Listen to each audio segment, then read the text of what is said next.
The Epistle of Paul the Apostle to the Romans, chapter 3. What advantage then has the Jew, or what is the profit of circumcision? Much in every way, chiefly because to them were committed the oracles of God. For what if some did not believe?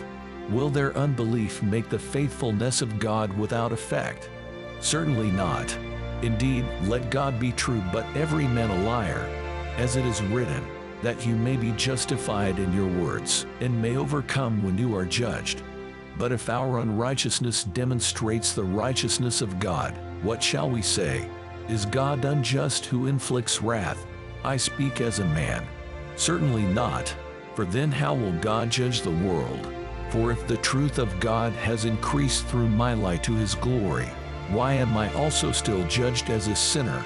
And why not say, let us do evil that good may come, as we are slanderously reported, and as some affirm that we say, their condemnation is just. What then? Are we better than they? Not at all. For we have previously charged both Jews and Greeks that they are all under sin. As it is written, there is none righteous, no, not one. There is none who understands. There is none who seeks after God.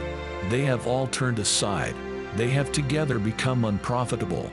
There is none who does good, no, not one. Their throat is an open tomb. With their tongues they have practiced deceit. The poison of asps is under their lips, whose mouth is full of cursing and bitterness. Their feet are swift to shed blood. Destruction and misery are in their ways. In the way of peace they have not known. There is no fear of God before their eyes. Now we know that whatever the law says, it says to those who are under the law, that every mouth may be stopped, and all the world may become guilty before God. Therefore by the deeds of the law no flesh will be justified in his sight, for by the law is the knowledge of sin. But now the righteousness of God apart from the law is revealed, being witnessed by the law and the prophets, even the righteousness of God, through faith in Jesus Christ, to all and on all who believe. For there is no difference.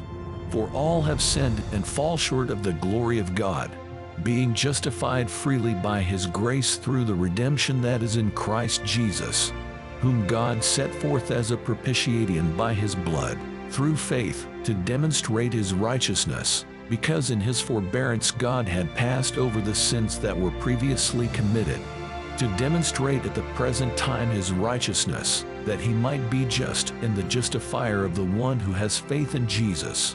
Where is boasting then? It is excluded. By what law of works? No, but by the law of faith. Therefore we conclude that a man is justified by faith apart from the deeds of the law. Or is he the God of the Jews only? Is he not also the God of the Gentiles? Yes, of the Gentiles also. Since there is one God who will justify the circumcised by faith, and the uncircumcised through faith. Do we then make void the law through faith? Certainly not. On the contrary, we establish the law,